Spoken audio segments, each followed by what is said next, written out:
Hi guys, and welcome back to another episode of Frozen Fortunes, the final, if you like, episode of Frozen Fortunes. If you did enjoy that series, and you're going to enjoy this, I hope, anyway, do drop a like on the video. That would be awesome. I don't know how long this is going to be, basically. I'm just going to kind of go through stuff as much as I can. I managed to get 25 years into the future, to the point where basically every single player on this shortlist I made, which is every player at the club and a few that aren't at the club that you want to kind of keep an eye on, essentially, are all on this list. So that's the main kind of, thing. A lot of these guys are just out on loan. As you can see, there's lots of P67 players and stuff like that. So what we're going to do is, essentially, we're going to jump in, like, I don't know. I would want to do it in 5, but I think 10 years is actually more sensible. Otherwise, we'll be here all day. I was trying to think. The oldest player on this shortlist is probably 25. Oh, no. Okay, so there's Dip, Gaston Garcia. Actually, there's a few players that are fairly old. Akinola's 27. Aldo Safi is 27 years old now. That's actually quite crazy. So we'll maybe do 5 years and then 10 and then another 10, basically, just to finish things off. Kind of see where things are going. At the end, I will go to the very end of my simulation so we can have a look at how the other leagues have gone in that period. Now, I do know a couple of things that have happened in this because I had to stop the simulation in order to actually record some videos at one point. So I did get a little sneak peek of one thing in particular that I found absolutely ridiculous, and I did tweet about it at the time, but we'll find out more about that very, very soon. Do not worry about that. So what we're going to do right now is we're going to jump 5 years into the future. Most of the players should still be playing, the likes of Aldo Safi and whatnot. I would love to think that he's still at the club, but I guess we're about to find out, aren't we? So let's do that now. Okay, so I've sorted it by age for now, just so we can kind of keep an eye on players that are retiring and take a look at some of the other guys later on when they get to closer to those ages. Now, Bruno Dip obviously has retired. I do kind of want to quickly take a little gander at old Bruno Dippy boy, provided I did say keep history after retirement for every single one of these guys. Did he finish? No, he actually didn't finish his career with us in the end. He retired as a player at 35. He went on to, I think, 2 seasons at Steaua Bucharest as well, scoring a goal for them as well. Not bad, 35. He only played 31 times for us in the league, but hey, those 2 goals he scored against Juventus will always put him in the hearts of our players. 370 appearances nearly for Sao Paulo. That is a long time he was at the club, 9 years. Right, coming back though, Gaston Garcia is, of course, a player who was our goalkeeper for a little while. He's 34 years old now, which means I think this will probably be the last time we see him. You might be wondering why the logos have all disappeared. That's because I moved my logo pack over to FM19, so it's no longer in the correct folder, which is a bit of a pain. I appreciate that, but we're just going to have to live with that for now. I know you can't see this, but I'm actually transferring the logos over in the background because I just can't not look at this right now. Right, we're back. Sorry, I had to do that. It was terrifying my eyes that we couldn't actually see the logos of the clubs that they were at and whatnot. It was just, no, not for me. Oh, that's so much better. We can actually now see the country logos too and the clubs. It's much, much easier at a quick glance. So, Emmanuel Amoa as well. He is currently at... Who is he currently at? He's contracted to Galatasaray. I assume he obviously went off to Turkey after a little bit. Yeah, actually, he left us to go join Turkish side Bursaspor. Played pretty well. He actually played really well for them on a 4-year spell and actually joined Galatasaray for £1.2 million when he must have been in, his early 30s? That's pretty impressive, actually, for an uptake in his career, considering he was sort of fading away from us when we actually let him go. So fair play to the lad. Did he ever actually get any international caps? Yeah, 17 caps for Ghana. He's 33 years old. He could probably still play for another 5 years. He might well feature in the next one. So, moving back to Sani Akinola. My man Sani. How's his career gone? So he's actually joining Rostov soon. Played 4 years at Hoffenheim. Decent number of appearances, not too many goals. Joined Besiktas on a free transfer, 2 years there, not a lot of appearances. Joined Malaga in La Liga, and now he's off to Rostov. So he's certainly getting about a little bit after, well, he did 5 years here for us, which is pretty damn good, to be honest. For £800,000 he joined us, left for £3 million. That's pretty good as well. So he almost certainly will not be in the next one because here's the man we're interested in, Aldo Safi. No caps for Argentina, unfortunately, which is a real shame. But he left, when did he leave? Actually, he left the summer afterwards, in fact, it would seem. 31. So he played 1 more season for us and only made 2 appearances. But he got an assist and played bloody well in there before returning back to his native Argentina for £3.6 million. And he's now done 5 years at Racing Club, playing countless games for them. He's probably played more club games for them than he did for us, quite frankly. We'll have a little look at that in a minute. We'll be able to see it on this on here. 136 games for them and 180 for us. It's quite an end to a career for him. He's still only 32, so he might have a few more seasons left in him. But what a lad Aldo Safi was for us. Club legend at B67, absolutely no doubt in my mind. Whether that's actually passed out into the way the game actually does it, I don't know. Be interested to look at that, but we won't do that to the very end, so we can kind of see who is where in that situation. Fabian Moscuza, my man, the Argentinian. Again, no caps for Argentina. Wow, what a career he's had. So he finally got himself a transfer for money. He's made every single transfer of his career was for free. He left us for free to join Nancy. He then went back to Argentina for 3 years to play for Lanús. Then came back to Europe on a free transfer. 2 years at Olympiacos. 1 year at Granada, where he actually had one really good year at Olympiacos, where he got a 7.70. And then £300,000, and he went to join Astoras back in Greece. He obviously loved the sunshine of the Greek nation, so it's nice to see him still playing his trade at 31. I don't know whether he'll be in the next update. Seems a bit unlikely, doesn't it, really? So, Mariusz Jankowski, God, I didn't realize he was 31. We're kind of going to go down to like the 29-year-olds for this one, because obviously most of these guys will be retired once we do the old switcheroo over. We will still have a look at some of these names later, though, because I want to see if any of them went into management and all sorts of jazz like that. So, Mariusz Jankowski, he actually plays for West Brom. That is not all wow, he played for us for years. I mean, he had a few seasons for us, but even after I left, he had, another 5 years at the club? Playing consistently very, very well before finally leaving to join West Brom for £4.3 million. This guy's had a bloody good career with us. It's nice to see that players didn't just immediately bugger off, although a lot of them did. 69 caps for Poland and 6 goals is not bad, really. Still worth £11 million despite being 31. He has only played 206 league appearances for B67. That's the highest we've seen so far. Very, very impressive. I think there might be a few more down the line that probably got a bit more than him, though. It's fair to say. Now, Juan the Dictator Shishi. He probably won't count for much because he's... then again, 130 appearances for B67 is not bad, really. Left on a free to join Newell's. Played for them for many years before dropping down a level to Instituto. A pretty solid career, really. Nothing special. His best days were definitely when he was in Greenland with us. And that one random spell he did at Courier where he played all right for a season and then rejoined us again for £500,000. That was a weird situation, wasn't it? Christ. Right, looking a bit further down. Okay, well, the cat's out of the bag now, but we'll move over into this anyway. Mariano Bravo. Danish Mariano Bravo. So, this is the thing I was on about. Mariano Bravo loved the country of Denmark so much that he spent so much time there that he was able to naturalise as a Danish citizen, declare for Denmark, and make 37 appearances for the Danish national team, scoring 9 goals. I thought that was probably one of my favourite things I've ever seen happen on an FM save. Genuinely, I was over the moon when I saw that. I saw it slightly further down the line, so he actually gets more caps from what I know. So he did play 2 more seasons for us after I left. Only got like another 20-odd appearances. Still scored some goals. £5.5 million transfer. He finally left to go join Belgian club Standard Liège. And frankly, he's been an absolute beast over in Belgium. The beast of Belgium, if you will. 8 goals in his first season, but then 12, 16...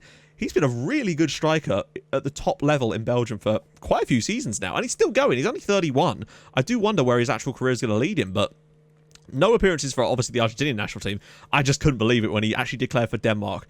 It shows how much he loved the nation he was living in. It's surprised he left at all, but I guess the situation just required that. 107 appearances for Standard and 48 goals. But for us, 243 appearances, 160 goals for B67. Club legend, probably the hero of the save, this guy. He made that final season worth it, because Svenningsson was nowhere to be seen. We'll no doubt catch up with him later. Maybe he'll go into management. Who knows? I guess we're going to find out. How long has he got on his contract? He's still got 2 more years left on his contract at Standard. So he'll be at least 33. So that's kind of interesting, actually. Moving down a little bit further, Carl Rogers Jr., the man. Wow, holy crap, that's actually impressive. Still no caps for America, but after he left us, he joined Kansas on a free and has been there ever since, playing, frankly, absolutely exceptionally well for Kansas City. He must be an absolute hero at that club. Look at his appearances. Not even that, but he's got goals, assists, player of the match awards. I mean, he averaged a 7.43 one season for Kansas City. This guy is crazy good. I'm surprised he never got a USA call-up, actually.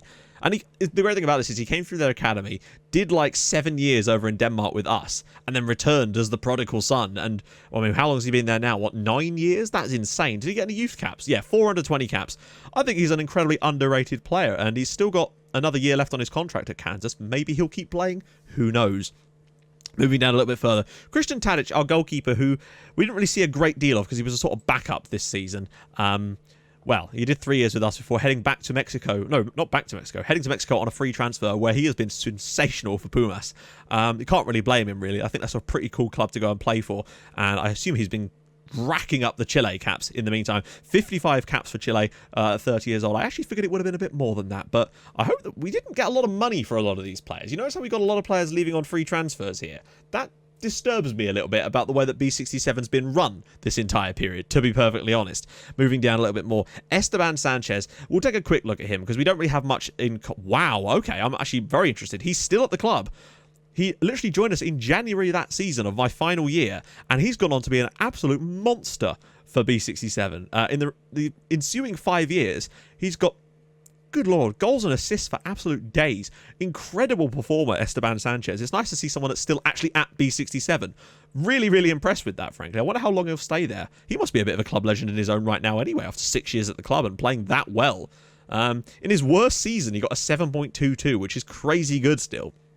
Moving down a little bit further, Pat Curtin. He did get 2 caps for the States and 1 under 20 cap. Now, yeah, he did 3 years over at Braunschweig. 1.6 million he left for, but he struggled there. Went back to Portland Timbers and has absolutely torn up the league, much like Carl Rogers Jr. ever since then. He seems to be tailing off a little bit now towards the end of his career, but he had some prime years over in the MLS, having a lovely time at Portland Timbers. So that's nice. I'm pleased for him on that front. Moving down a little bit more. Oh, Christian Laver. I would say traitor, but it wasn't really his fault. It was the board that sold him out from underneath me. And my God, how many years is that? That's what, 8? 9 years he's done at FC Copenhagen and has only just left to join Atalanta in Serie A. He finally got his big move, but you could see that he never really put in fantastic performances for FC Copenhagen. Had one good year when he got a 7.04 and one with the 7.08, which was actually when we were still playing. But then, I mean, they got their money's worth out of the guy, that's fair to say. 9 good years out of him for 5.7 million. I still can't believe that we got buggered on that one. Such a shame. I feel like he could have been a legend with us. He only played 4 years for us. It's crazy. £4.1 million move over to Atalanta. He's not had the best time of it there, though, as you can see, although they could be struggling. I assume his career's probably still got a bit more legs in it, though, you'd have to say. So we'll go down one more to the 29-year-old. There's a lot of 29-year-olds. I might just leave those ones off and skip to the next one. We'll have to remember if any of these guys are retired, though. Hopefully they haven't, and we'll try to get back to them. Who are the 29? Oh, my God, there's so many 29-year-olds. Hopefully they're all still here. What I might do is actually go 4 years into the future, just to make sure that we can still get these guys. That's the plan anyway. Okay, so incredibly, some of the guys that I just showed you are still playing. Fabian Moscutza, we'll just quickly give you a little gander. So he played some time at Kirk... I don't even know where that is.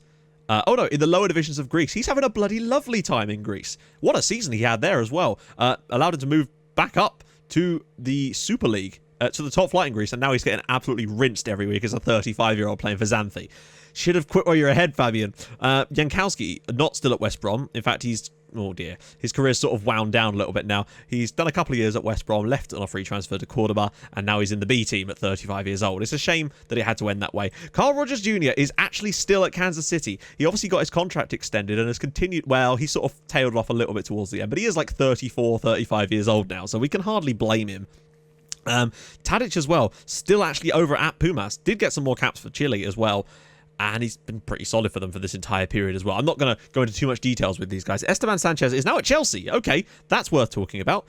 In fact, he left on a free transfer from B60. Look at that final few seasons. 15 assists, 11 assists. Some of his seasons have been incredible. Left for Chelsea on a free transfer. 3 goals and 2 assists in his first season there. That's quite a way to finish off your career after a huge spell. I mean, he joined us in, like, his prime.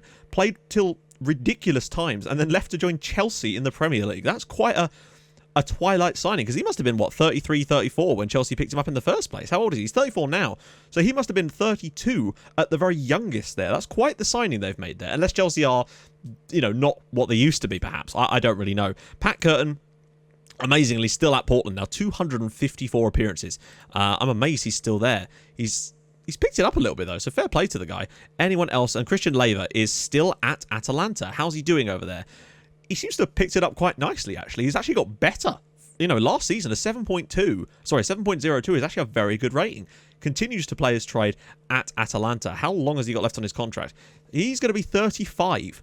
And he's Danish as well. Christian Laver is Danish too. 22 caps for Denmark. I did not notice that. I'm going to be taking a look at some of these players who... played a long time for us, and then a lot of Argentinian players seem to have naturalised as Danish players. 22 caps for Denmark, Christian Laver got in the end. That might have been before as well. I just didn't notice it.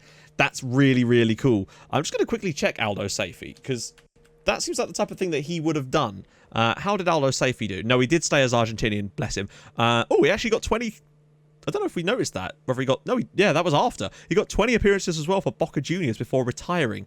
I'm hoping some of these guys will go into management, but it doesn't seem to be the case. Joined Boca Juniors for £850,000.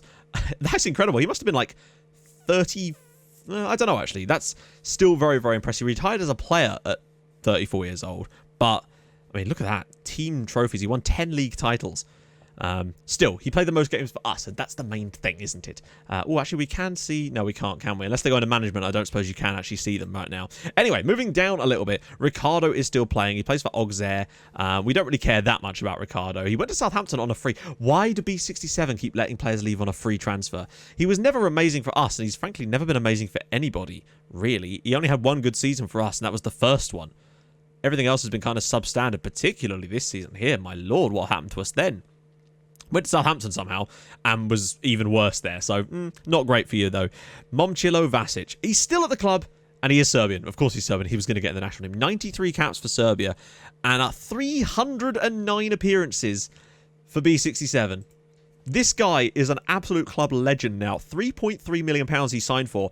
I can't even work this out. 1, 2, 3, 4, 5, 6, 7, 8, 9, 10, 11. I think that's 12 years he's been at B67 and not had a single year where he's dropped below a 7 in average rating. He's scored a goal in every single season. He's been man of the match. Look at that in 2037. He got 6 assists playing as a centre-back, maybe as a DM as well.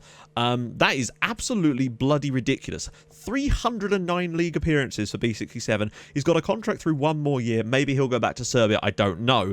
He could hit 100 Serbia caps. What an absolute legend. He's on £70,000 a week as well at B67. They've clearly not fallen that far if they're offering 70 grand a week to players. Then again, he probably is an absolute club. Look at the amount of titles that they've won in that time. I'd like to think they've won something. Please win a European trophy, but we'll check on that later on. 309, that's got to be the record so far for appearance holders for the clubs. No doubt in my mind that's going to be the case. But he definitely wants to be playing next time we check in. Aldo Barbello, he was a bit of a favourite of mine. I think he actually joined us from... No, he joined us from Verona. How long did he actually stay? He got 10 caps for Italy in the end. Yeah, left on a free transfer to go to Atalanta, partner up with Christian Leiva. That's quite nice, those two playing at the back together. Leiva seems to be carrying him a little bit. He only did 4 seasons here, but I really did enjoy his work in those seasons as a goal-scoring defender. He got 2 or 3 goals in every single season, except for the final one where he just didn't play enough. Hasn't done it quite so much there too, but it's nice to see good old Aldi Barbello doing a nice job of things as well. Dragan Simovic, our other centre-back. This is great, actually. Both of our centre-back pairing, 367 appearances. Dragan Simovic, our Serbian centre-back partnership, actually stayed at B67, and he's still got another year on his contract. That is really, really cool to see, actually. I think he might have even been here 1 season longer. Or, no, probably 12 years again. But it's the fact that he's been fantastic for us in that period as well. Even up to a couple of seasons ago when he got a 7.33 and 6 Man of the Match awards in the Danish Superliga. You can't really fault the guy. It's great to see that both the Serbs actually did stay as our defensive centre-back partnership and have been for like 12 years there. That is really, really cool. I don't know how many caps he's got. Let's just see. 117 Serbia caps and 6 goals as well for Dragan Simovic. He's on £57,000 a week as well. 1 year left on his contracts, but he does now hold the record for appearances. 367 league appearances for B67. I can't see that being beaten. Because I have a horrible feeling Jonas Svenningsson is never going to stay at the club. I want to see who he's joined, but I bet you he was off the moment he got the chance. He's been begging for it for years. Simovic, so, Juan Lopez, young goalkeeper, never really got much of a chance for us, I don't think. How many games did he actually play for us? 1 season, really. Went to Rayo Vallecano. He's done all right for Montpellier, though. He seems to have found his feet there. Well, he's played a lot of games for Montpellier. That's not really the same as did all right, I guess. So we'll move on from him fairly quickly there. Nuno Santos. Oh, man. He did not stay at the club, unfortunately. In fact, really, only 66... Hang on, unless he come back. That seems a bit weird. Hang on. I swear Nuno Santos played for us for years. Did he really only get 60-odd appearances for us? I guess it's because he was always in that first-string team and never actually played in the league most of the time. £10 million, though, joined Schalke. We finally sold a player for some actual money. And then they upsold him to Wolfsburg for £17 million, where he's never really hit the heights that he hit in Denmark. It's a bit disappointing, really, from him. He only got 15 caps for Portugal, and he was one of my favourite players at the club. He's on £80,000 a week at Wolfsburg. That's really strange that he just couldn't quite crack it. I guess he just maybe wasn't as good as I thought he was. But he only made 66 appearances for us. So this is why you stay with us, Nuno. You're going to regret that, buddy. Right. Sergio Santos. This one kind of interests me a little bit. He only ever got 2 caps for Portugal. See, he could have just stayed. How did his career go? My God, he spent so much time out on loan. It's unreal. He did look at this. It's like 7 years out on loan from Bayern Munich before he came back, played on their B team, and then went out on loan again. How many times did he play? He played once for Bayern Munich there. 50. Okay, he did have 1 season of actually playing for Bayern Munich. I think he only made like 15 appearances for Bayern Munich, and he was at the club for over 10 years. He probably had a testimonial. But then, to be fair, they sold him for 5 million to RB Leipzig, and he has now played like 8 seasons for Leipzig in the Bundesliga. It's probably won all sorts of stuff, to be fair to him. 16 appearances for Bayern Munich, despite being there for basically ever. That is insane. 126 appearances for us, and 199 for RB Leipzig. I imagine he's probably won a fair few things in his career, but still only 2 caps for Portugal. His career could have been so much different. I really hope that we got a big payout. Then again, they didn't sell him for much. That's crazy. They actually sold him for pretty much the same amount they bought him for 10 years earlier. Oh, Jesus. Right. Maguila. We're not going to talk about Maguila. I don't know why I put him. Oh, here we go. Jonas Svenningsson. Because Maguila, we barely even noticed the guy. Jonas Svenningsson.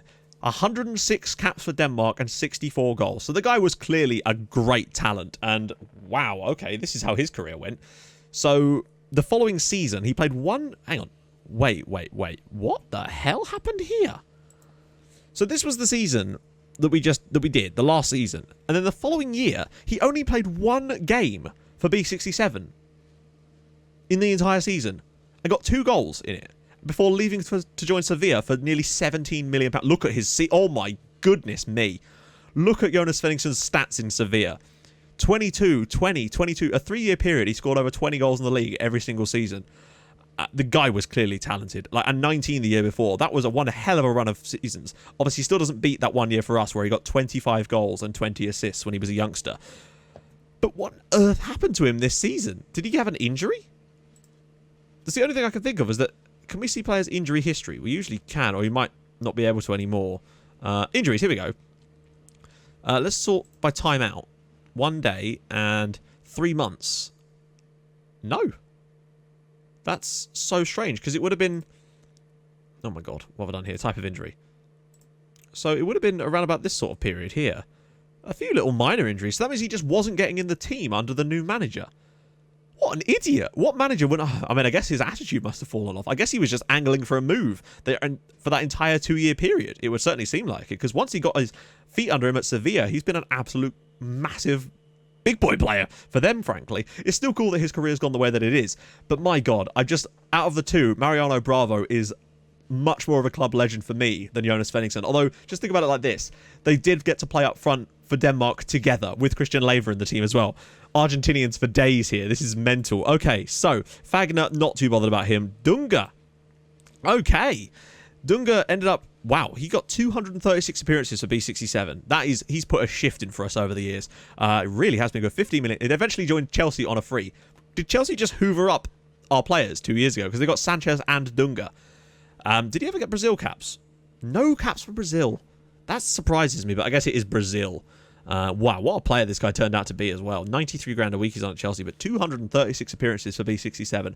Who'd have thought that a player like Dunga would actually go and stay at the club? A lot of these guys that we brought in tend to just bugger off as soon as they get the chance, but not Dunga. He is a club man through and through. Mark Yakim. He's back in the States. He got 18 caps for America, only 3 goals though, which is a shame. How did his career go? So, whoa, okay. So, I thought I loaned him to Nantes. Yeah, I did. For £400,000. He did all right there before joining Heidenheim on a free transfer and played most of his career there, frankly, in the second tier of German football, scoring a reasonable amount of goals. He got double figures 3 seasons in a row.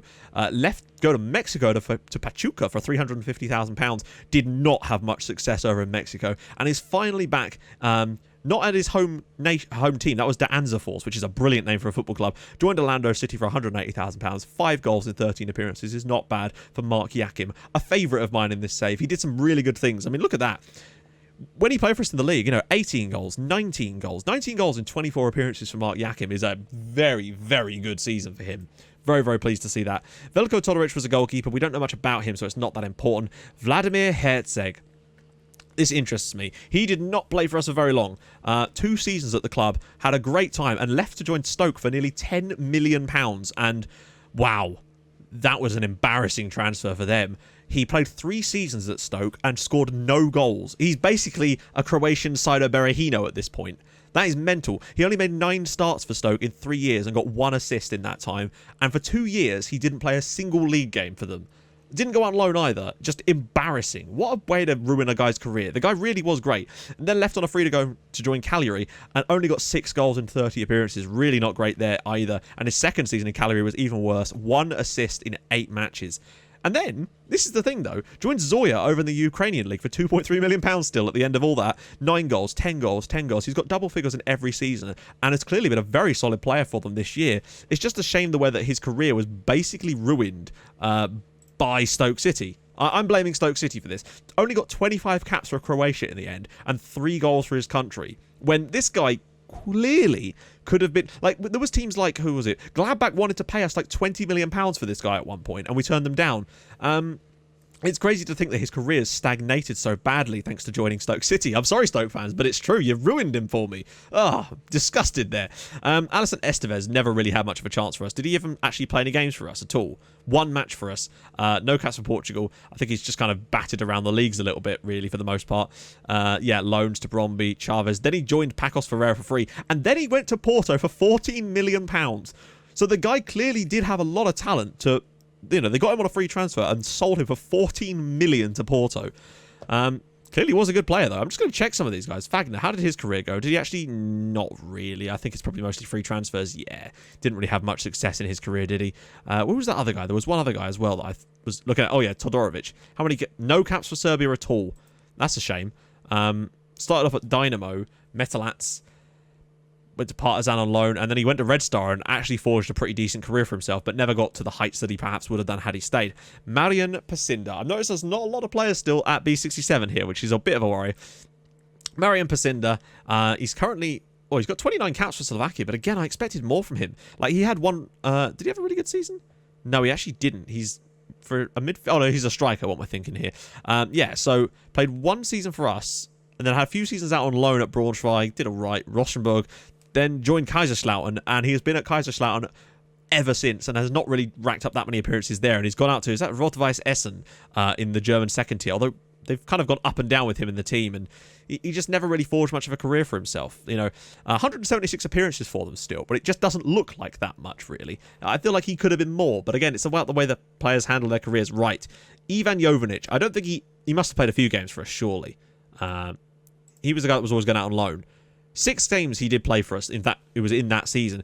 Did a brilliant job, well, I thought anyway, when he was at Fiorentina. Went out on loan to FC Copenhagen, went out on loan to Bromby, before joining Red Star on a free transfer. Oh my god, a Partizan player joining Red Star. That's a risky move, isn't it? Did well for them, though. Joined Rennes for 1.9 million, had a couple of seasons, well, in the reserves, and a few top-flight appearances, but not a lot. And now he's playing in the second tier of France with Reims. Not amazing. How many international appearances? No caps for Serbia either. Right, it's Peter Sorgor. This is how his career went. He got 49 caps for Denmark and 5 goals. Good. How long did he spend at B67? Did he bugger off immediately? He gave us 1 more year after I left and did okay that season before joining Stuttgart in the Bundesliga for £3.4 million. This guy was being looked at by the likes of Bayern. Did a loan to Crotone in Serie A. My God, they made so much money from that loan. Then did a few more seasons at Stuttgart, but never really implanted himself in the team. He seems to have found his feet now at Leganés over in Spain. 1 season in the top flight and now in the second tier, but he's never really found any kind of real form since he's left us. It's a real shame, actually. I figured Surgor had big potential for us. It's Matthias Olsson is the one I'm really interested in, because he's the one that I thought was the best one of the 3 out of Surgor, Svenningsson and Olsson. I felt like Olsson was the one that, even towards the end, he still had that 5-star potential when the others had well dropped off of that. But still nice to see Peter Surgor playing his trade. How old is he now? I'm sure he's not that old. He's 31. He might still be around for the next one. Nearly got to 50 caps for Denmark too, so that's kind of nice, isn't it? Moving down a little bit further, Milan Harmat. There you go. He's still at the club. That's really, really nice to see. 332 appeal. Oh, I tell you what, if anyone's going to beat the record set by Simovic, it could well be Milan Harmat. He's still only 31 years old. 79 caps for Serbia. Honestly, this is the kind of guy that was angling for a move pretty much the entire time he was there, and yet he's just stayed at the club. Look at the clean sheets that he's kept. 23. He's kept more than 20 clean sheets for 5 seasons in a row in the Superliga. I dread to think how many league titles we've won in that period of time. I say I dread to think. I look forward to emphatically knowing exactly how many league titles we've accrued in that time frame. That is really, really impressive, actually. Strange that he did stay. I think he might be around later because he's a goalkeeper too. Akram Al-Waldi never really got much of a chance for us. I think the last we heard of him, he was on loan at Greuther Fürth. Yeah. Came back for us, didn't play at all. Loaned to Malmö, did okay. Loaned to Dijon, did dreadfully. Loaned to Elfsborg, did pretty badly too. And before joining Angers for £800,000 still, which I believe is still way more than we paid for him. So we still made some money on that one. 2 years there, barely played at all. And played crap when he did play. And somehow they managed to parlay that into a £1.7 million move to Montpellier, to somehow play in the top flight of France and play abysmally for a very long period of time. This guy is stealing a living in the top flight of France. 33 Tunisia caps. How is this guy moving for that kind of money when we've had players go for frees? I guess it's just right place, right time with some of these guys. Andre Cunha. Oh my God, he's still here. That does not make any sense to me. 23 caps for Portugal, fine. This guy could be the longest serving player we've actually got at the club here. This is a long, long way. I mean, what's that? 1, 2, 3, 4, 5, 6, 7, 8, 9, 10, 11, 12, 13, 14 years Andre Cunha has played for B67. For £750,000 he signed for us, and he's made... I mean, he's not made the same number of appearances, though, but it's because of that spell when he was constantly out of the team. But he's made up for it in the latter stages of his career. Goals and assists almost every single season. And not a single season for us where he was below a 7.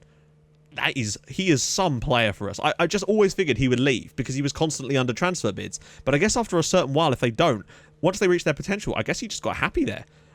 Shame he didn't declare for Denmark. He could have joined all his buddies in the Danish national team.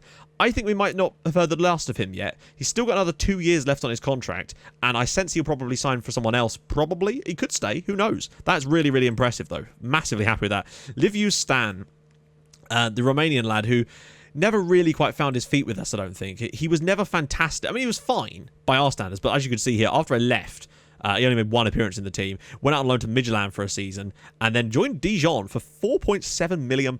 We've made a decent amount of profit on that sale, to be fair. Still like 2 million there. And he's forged himself a path playing, sort of bouncing between the top flight and the second tier of France with Dijon every other season, it certainly seems to see. Did he get many Romania caps? 24 and a goal. Some of these guys, they must have had mad potential.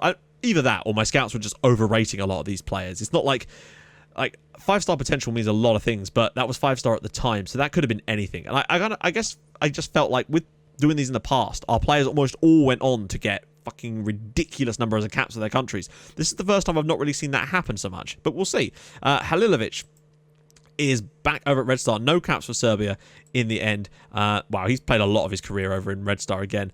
Signed for us from Napredak, and that's the only paying transfer of his entire career. Joined on a free transfer back to Serbia to go play for Red Star. Red Star have got a lot of players of us in the end, haven't they? He'll probably still be around for a little bit more. Slobodan Nisic is another one of these players that actually he's played more of his career over in Germany, which is kind of interesting. Signed for us for 350k, and again, he's not made a single fee-paying move since then. Loads and loads of loan spells back to Germany. Played a couple of years in Germany, then joined Braunschweig, and has been mediocre at the very best for them. In fact, he had a really, really poor season this year. Presumably, given the fact they were in the second tier the following year, I'm guessing they were getting trunked every week as they got relegated. We've had a lot of players join Braunschweig from us, which is kind of nice. God, we've still got more to go here. Vlaslovsky, I was kind of interested in this guy because he looked really good and I felt like he could go somewhere. 95 caps for Australia and 97 goals. This one does intrigue me an awful lot. So, how did this happen? So, he basically joined us from FFA, which is always a good sign on a free transfer. He had a great season out on loan at Vela, got 19 goals in 27 games for them in the top flight of Denmark. Then he went out on loan to Hammarby, and actually 6 in 9 is still bloody brilliant. Then he went over to France, and his success wasn't quite as good there. I remember that season well because I was worried about him not doing quite so well. Only 3 goals that season. But then the following year, joined Braunschweig in the second tier of the second German division, 19 goals that year for them, 7 assists, and was an absolute creative genius that year. Came back the following season, played 4 games for us and scored a goal in the league. At least he actually did finally score a goal for B67. But then we loaned him out to Angers for another year, 15 goals that season too. The guy was just a goal scorer, and oh my Jesus, I'm sorry, I've just noticed what's above this.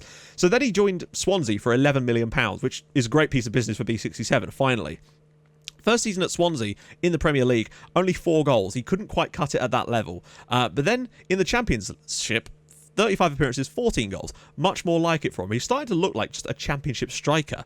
And then they came back up to the Premier League and he got an absolutely identical record. 17 appearances, 4 goals. And then they came straight back down again.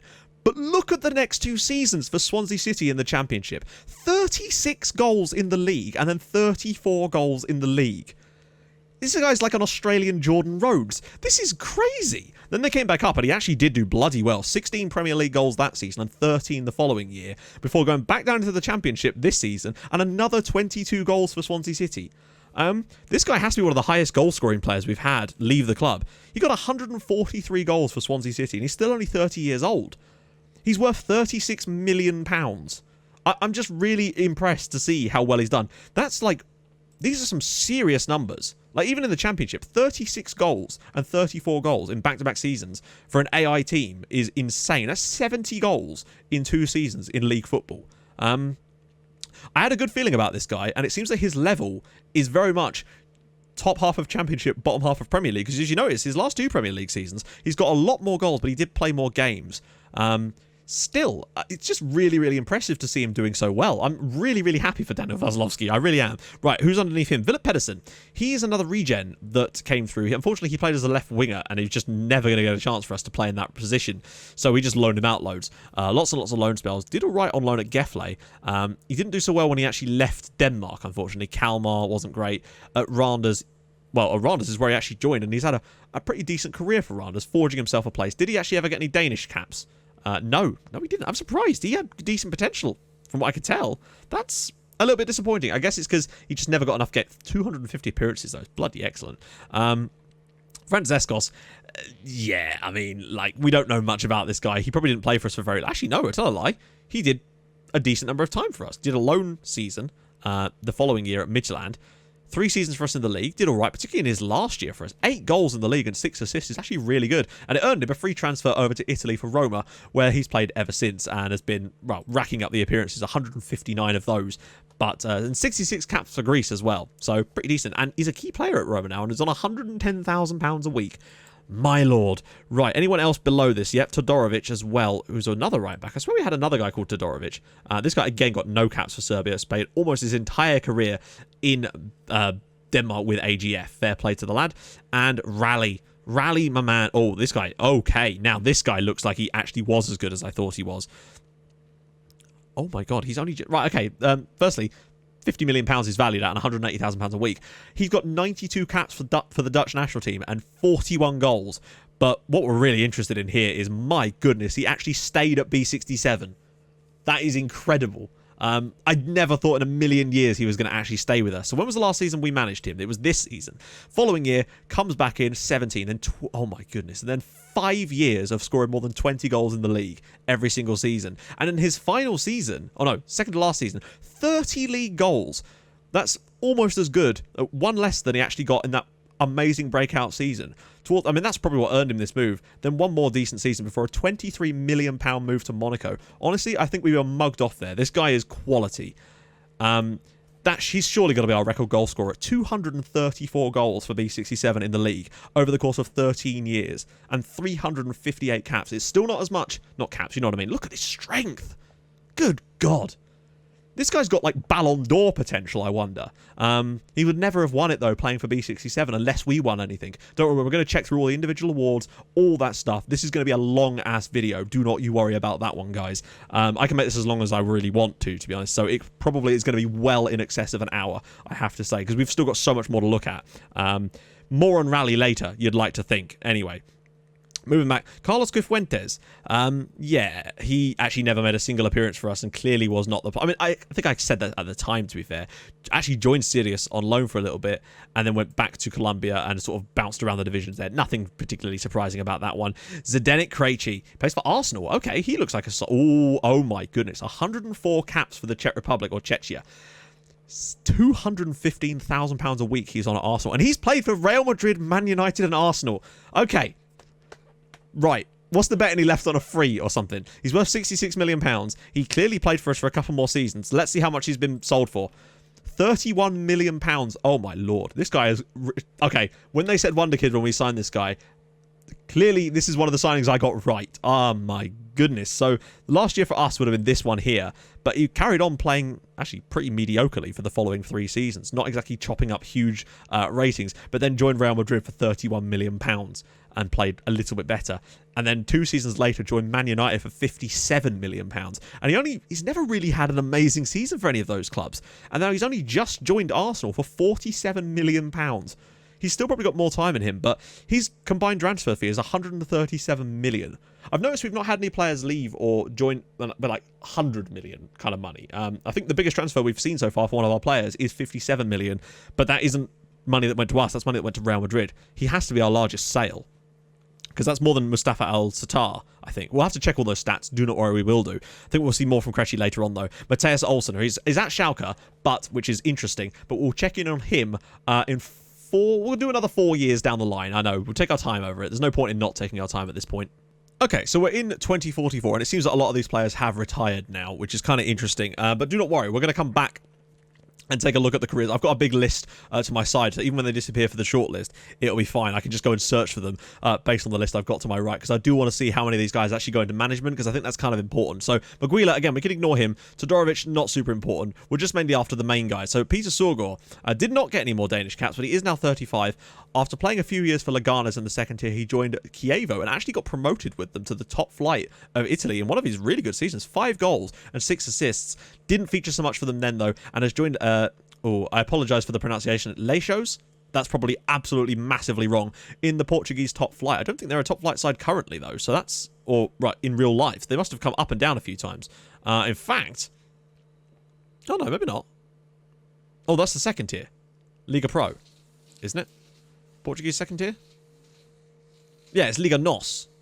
So he's playing in the Portuguese second tier, which is not amazing, really, but he's finding his way in life, and he's a 35-year-old man now. I'll never imagine him as anything but a kid, though, to be fair. Right, so moving on. Milan Harma, he's still at the club. 170, and there you go, 467 league appearances for B67. What's that, 16 years he's been at the club, and he's still putting in insanely good performances for us. And it does look as though, with the lack of clean sheets, that perhaps we're not as good as we used to be, but Milan Harmat, he is probably... I don't know, he has to be captain and club legend right now. How long has he got left on his contract? He's got 1 more year, so he could go to be 36 for B67. Unlikely he's going to get to 500 appearances, though, which is a real shame, because that would have been quite something.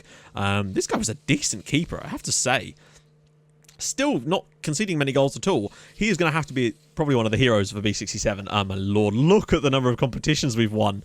13 times in a row as well. Oh, hang on.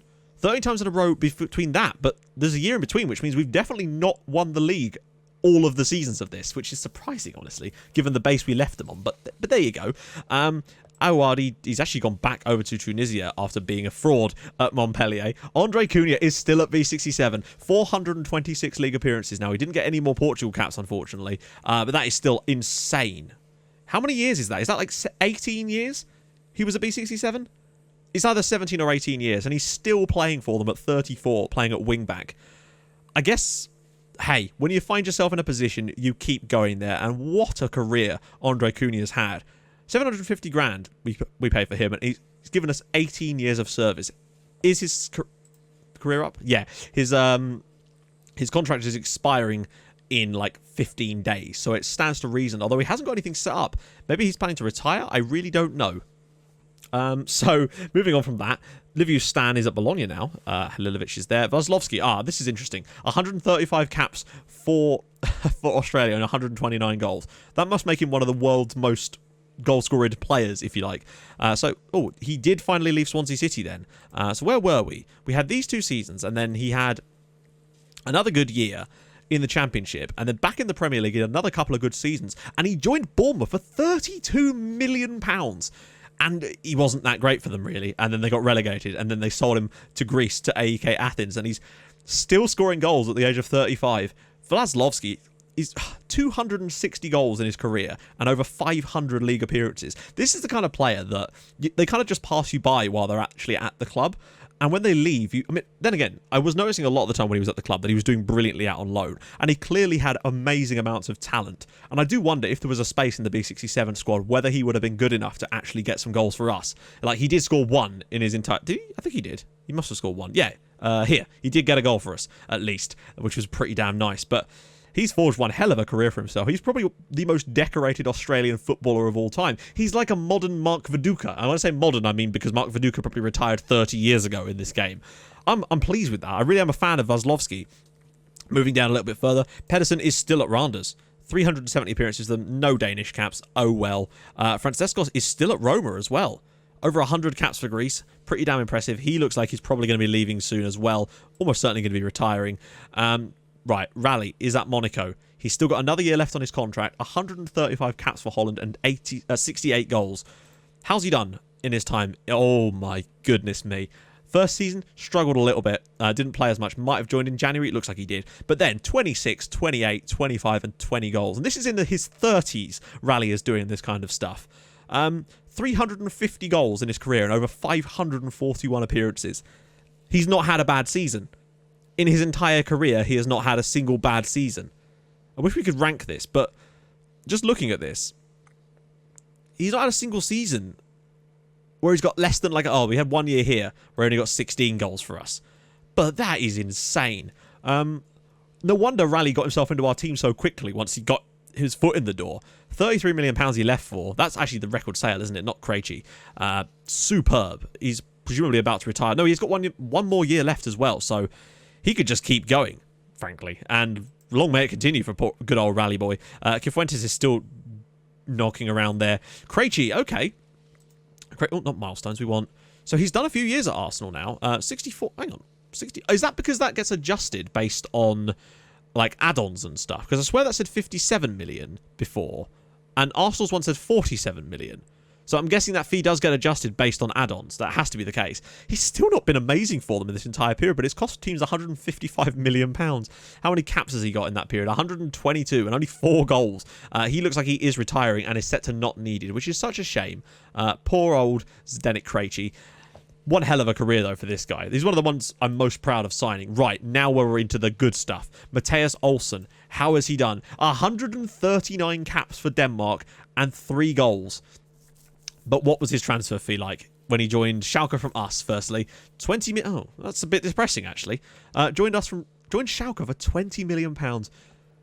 Didn't I turn down a bid from Paris Saint-Germain of like 70 million for this guy when I was in charge? I strictly remember talking about that. And then he joined Chelsea for £35 million. I mean, he's clearly still probably the most talented player that came through our youth intake, although we still have to check on Diego Maurizio. But I mean, look at this career. The big money moves are there. Obviously, people like Krejci didn't come through. But I think overall, when you compare him to Surgor, who's playing in the Portuguese second division, and Jonas Svenningsson, who I think he's still at Sevilla, or has he left to join someone else? The point is, it's not quite the same level as playing for Chelsea in the Premier League at sort of 34 years old and still cracking in goals every single season. I have to say, unless Maurizio comes up with something special in his career, because we've not seen anything from him yet, then I think Mathias Olsen has got to be the regen prospect of this entire save in terms of ones that came through our academy. As for the others, we haven't decided yet. Impressive. Very impressive. Stanimir Terziev was the Bulgarian guy. I can't imagine he's played any games for us at all, really. 4-1 season for us, which was actually when I was in charge. Loads of years out on loan. Eventually joined Brann for £850,000, and he forged an all-right career for himself there. Amazingly then joined PSV Eindhoven and didn't play for them. Then when he did play, he did all right. Joined Ajax. This is such a weird set of transfers. He never really did anything, and then in the twilight of his career, he joins PSV and Ajax, and then Austria Vienna for money. It's really, really strange. How many he must have got caps for Bulgaria. Only 12 caps. That's such a shame. I feel like, again, that's been stymied by his lack of football in the early days of his career. Cerezo, I don't think he ever played a single game for us, but we'll check his career out anyway. Never played for us at all. Did a few years out on loan. Went to Sweden for a little bit. Then went back to Brazil to Fluminense for 1.2 million. Still moved for some decent money, though, to be fair. Shell Oneskreda, a guy who never really got a chance for us, which was a big, big shame. But he did get 109 Norway caps, so I think I might have missed out on something there, quite frankly. Yeah, look at the amount of loan spells.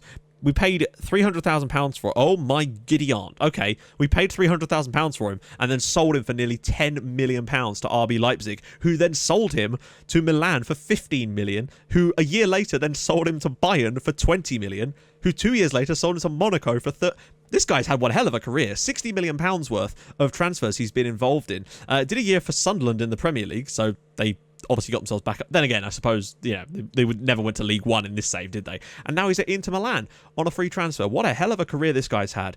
Shame we couldn't have kept him around, really. He feels like another incredible player on that right-hand side. We had a wealth of talent in that right-back spot. The main problem for us was always the left-back spot. I'm just going to have a quick sip of my drink because my throat's getting very dry. It's been 50 minutes of recording. Luis Loureiro, again, another player that just never actually featured for us at all, I don't think. No, tell a lie, he did get 3 appearances for us after I'd left after a few years on loan. Went out on loan to 1860, then a free transfer into the Portuguese second tier, bounced around there for a bit before going down even further. So yeah, he never really had the career that I hoped for him. Yeah, it's not even close to it, frankly. Martin Furyk. This was a guy who I panic sold when I really didn't want to, but we needed to get the money over the line for the deal. I think this must have been, or maybe not. Nope, tell a lie, that was a different guy. Who was that guy that I sold sold? I can't even remember. It might have been the other, I don't bloody know. Anyway, yeah, no, he's still definitely here. Did a few seasons on loan. Played 2 games for us actually in the league before going out on loan. And then he went to Slavia, back into the Czech league. And that's nice. He actually finished his career at the club that he started his career at. So that's kind of nice for him. I don't know how many caps. Probably not a lot, really. No, in fact, he didn't get any caps because, again, he just wasn't playing, which is such a shame for these sort of players. Joel Lucio, I'm kind of interested in him because I actually had high hopes for him. And at 32, he's still playing for Stuttgart, so he clearly had something about him. Played a few games for us this season, particularly here.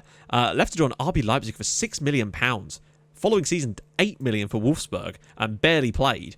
Did a few years on loan at Mainz and Köln, then before going on loan to Werder Bremen, joining them for £3.4 million. And then he's forged himself a really solid career in the top flight in Germany, and I'm proud of him for that because I felt like he had that in him. He scored a few goals for us when he played, and that was kind of what interested me about him, and he was a solid defender, to be honest. No two ways about it. He was a very solid defender when he got games under his belt. He's never had quite a season like that before, but that's impressive.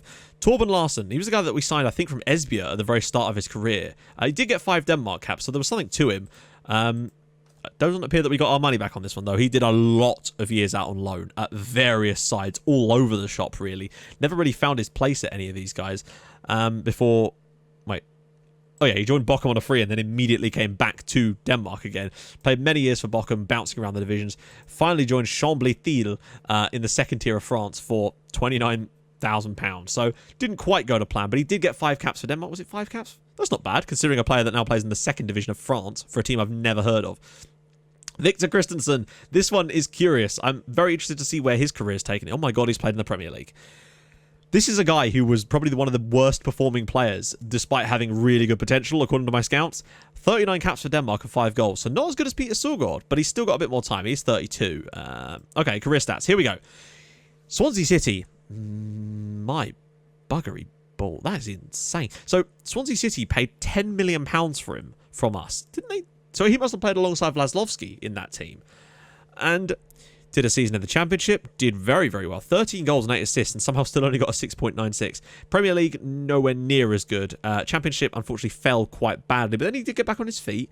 2 years in the Premier League where he was pretty piss poor for the most part, followed by another season in the Championship, Christ, before moving to West Ham for £12 million, despite being crap for 6 years. Then played in the Premier League and was awful for them. Sold them to went to Auxerre on a free, and he's never really achieved much in his career. He's had a couple of okay seasons for Swansea City in the Championship, but he's still commanded huge transfer sums. I think the guy definitely did have some potential, but I think there was something holding him back. Some of his attributes didn't quite combine in the right way with his positions, and maybe some hidden ones that we don't know about, that just weren't conducive to this guy having a completely successful career. Still got a decent amount of caps and some money, but just not quite, he wasn't the star that I thought he could have been. That reminds me, actually, so he's probably the worst of the big regens that came through from our academy. I would rank, then again, I'd still rank him below Peter Søgaard, despite the fact that Peter Søgaard's probably finished his career a bit lower, because Christensen just didn't perform even when he was playing for us, whereas at least Søgaard was a good player for us when he played. So that's the way I'm ranking him there for now. Maurizio's got to be on here soon. Karl-Heinz Bechtlov. a young German lad who I signed pretty much in our last season, although this guy looks like he was decent. My goodness. So we did a loan off and back to more loans. Played one game in the league for us before going to Werder Bremen. Wait, what? And then Dortmund. Oh, well, then Dortmund Dortmund bought him off of us for £11 million, and he'd not made a single appearance for us. This is the kind of deals I like seeing, although he has been pretty rubbish for Dortmund over this entire period. A few okay performances, but not brilliant. Any Germany caps? 75 caps for Germany. This guy is the worst German international I think I've ever seen. He's been rubbish almost his entire career. That's impressive that he's actually got 75 caps for Germany. Does that mean Germany are crap now? Perhaps. I don't know. It's what it's hinting at anyway. Mehdi Ben Carter, rather, signed him towards the very end of this save. So we'll just have a brief look at him. Good God, he's got about a bit, hasn't he? Jesus Christ. Loads of loan spells from us. Never really went anywhere. Went to Lille in the top flight, amazingly. Went to Valencia for a season. Then went back to Ken in the top flight of France. Back to France. He's been going from France to Spain quite regularly. Back to Alaves, and now he's finally found himself a home, although not playing at all, in the Bundesliga in Austria with Austria Vienna. They've signed quite a few of our former players, it seems. Goran Dedic. Where the hell is Diego Maurizio? How young is he? Goran Dedic, 79 caps, in fact. That's actually very impressive. I don't think he would have played much for us, but he does appear to have pretty much played his entire career in Denmark, which is quite nice. Yeah, no real fee-paying transfers, although a fee-paying loan there, which actually made us a lot of money, it would seem. Nice. Okay, I'll take that. That's fine. Come on. Diego Maurizio. He's at AEK Athens, which worries me because he's only 31. Brazil cap. Oh, he's Danish as well. He's bloody Danish as well. Diego Maurizio has declared for Denmark. I don't believe it. He's got 69 caps, for Denmark. This guy's... This is mental. So, Mariano Bravo, Christian Lever, and Diego Maurizio have all declared for Denmark. I wonder if Denmark have had more international success based on me bringing all these players over. This guy must have had a better career. He has to have. He bloody hasn't, has he? This is mental. So... I don't understand what's even happened here. So my year, last year with me in charge, he got 18 goals. The following year, 14 goals. And then he just wasn't getting game time. 6 goals and then just 6 games. And then he went over to Fiorentina on loan. That's mental. Didn't play that well for them. Came back, didn't play for us at all. Went to Chievo on loan, didn't play that well for them. Came back for us, didn't score basically any goals, and was finally let go to Palermo on a free transfer. That makes no sense to me. I felt this guy was like the second coming of Jesus, or Jesus in this case it would have been. And then, of course, they did manage to ship him on a year later for £10 million to Brentford. And he's done okay at Brentford. One sort of all-right championship season. And, Brentford have been in the Premier League. There you go, guys. Before somehow moving to AEK Athens for £5 million, the biggest transfer of his career. But the most important thing is he's got nearly 70 caps for Denmark. I'm really disappointed in the way that his career's turned out. He seems to have found his form towards the latter stages of his career. But it's just his international level. I mean, he's got a decent number of goals, doesn't he? 30-odd? 31 goals. I'm incredibly impressed with that. Just really sad about the way that his career's actually gone in the meantime. That's depressing. I want to see how many other players have actually done that. That's mental. Bozovic, we don't really care about him at the moment, do we? I mean, we could have a quick gander since some of you might be interested in. He's played for a load of clubs. No real big transfers. Went to Villarreal from Red Star for a bit. Mikalek. Some of you guys suggested that he was quite good, and I think you might have been right. 63 caps, and he plays for Bayern Munich.